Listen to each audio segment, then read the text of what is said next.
Olá, este é um episódio do programa educacional do CDT, Centro de Doenças Tromboembólicas do Hemocentro da Unicamp e da SBTH, Sociedade Brasileira de Trombose e Hemostasia. Eu sou Joyce Aniquino, atual coordenadora do CDT e presidente da SBTH. Estarei com vocês durante todo esse programa. Espero que aproveitem. Nós vamos falar hoje de dois assuntos que eu acho bastante relevantes na prática clínica. Um é que a população está envelhecendo e nós estaremos cada vez mais lidando com pacientes muito idosos e que estão sujeitos a risco de trombose. E o outro é a obesidade, que já é considerado uma situação calamitante no mundo em geral. E para falar disso, eu estou aqui com a professora Deise Lourenço, que é hematologista, que é professora associada livre-docente da Unifesp, que é a Universidade Federal de São Paulo. E eu primeiro queria lhe dizer que você é muito bem-vinda, minha colega e amiga. Muito obrigada, Joyce. Eu que estou honrada de estar participando. Então, a primeira questão, Deise, nós devemos considerar o envelhecimento um fator de risco? E se assim for, como que nós vamos classificá-lo? Grave, leve? Então, Joyce, o envelhecimento por si só não é um fator de risco grave, ele é um fator de risco. Por que que a gente diz isso? Porque a incidência de trombose aumenta com a idade nitidamente, né? A cada década você tem aumento dessa incidência de trombose venosa. Mas ele, isoladamente, é considerado um fator de risco fraco. Acontece que muitas vezes ele está associado a outras situações e elas sim fazem esse risco ficar importante, né? Tá certo. E diante de um paciente idoso, com mais de 60 anos, que tenha tido uma trombose, no qual nós descartamos as situações mais ligadas à trombose, e um deles importante que é o câncer, se tudo isso for afastado nesse paciente e ele teve a trombose, você anticoagulou, você manteria essa anticoagulação só pelo fato dele ser idoso?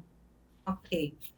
Acho que não, na verdade, e lembrar, né? Se você já descartou, como você disse, o câncer, que talvez seja a comorbidade mais importante no indivíduo idoso, e à medida que você envelhece, a incidência de câncer aumenta, e isso é um fator de risco importante. Outra coisa são os fatores cardiovasculares, a doença aterosclerótica, que se agrava, que se acentua, né, as dislipidemias, enfim, do indivíduo idoso, isso acaba majorando o risco de trombose venosa. Mas, tendo descartado isso, a idade per se não me faria manter anticoagulação. E é importante, já se lembrar que o paciente idoso tem maior risco de sangramento. E isso é um balanço que a gente precisa fazer entre o risco de trombose e o risco de sangramento. Então, ele tem maior risco de sangrar, maior risco de perder função renal, que ajuda no risco de sangramento, além das coisas, risco de queda, e junto com um paciente anticoagulado, acaba sendo um problema importante. Então, eu acho que a gente deve olhar para esse paciente e só manter a anticoagulação caso eu tenha um fator de risco que consiga ultrapassar esse risco hemorrágico dele, senão não. Tá ótimo. E se você tivesse de frente, desde com um paciente tão idoso, e que você pudesse dar algumas orientações para prevenção de trombose, o que que você falaria?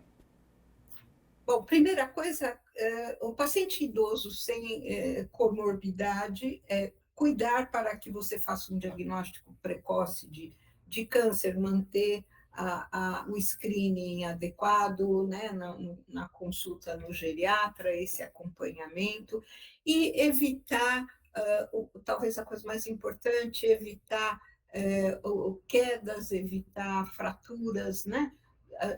isso é muito frequente, você ter o idoso frágil, cai da escada, faz fratura e precisa de cirurgia ou não, mas fica acamado e isso favorece a ocorrência de trombose. Então, vigiar isso mais de perto e evitar, cuidar das comorbidades, cuidar da dislipidemia, né?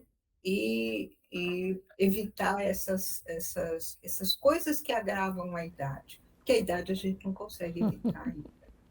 Ainda não conseguimos evitar, né, Daisy? O outro assunto que eu acho muito importante é a obesidade. Então, que você fale, é um fator de risco? Se ela é um fator de risco, através de que mecanismos que a obesidade pode favorecer a trombose? A obesidade é um fator de risco importante, como você disse, Joyce, cada vez mais frequente, né? E ela é uma doença onde você tem ativação, uma doença inflamatória, ativação de fatores inflamatórios que agridem o endotélio e que isso favorece a formação de trombina e de trombo. A gente viu isso bem na infecção pelo SARS-CoV-2 durante a pandemia, que a obesidade está associada a maior morbidade dessa doença, a complicações, a ocorrência da Covid longa, né?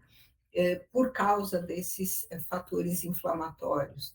Então, ela é uma situação, é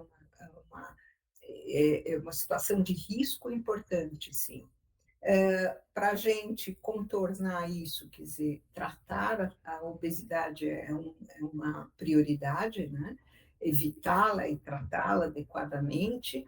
E, além dessa parte bioquímica, né, que a gente tem, você tem a parte mecânica, né, a possibilidade de mobilidade, a dificuldade de locomoção eventual, o favorecimento de quedas, como para a idade, né, como no idoso.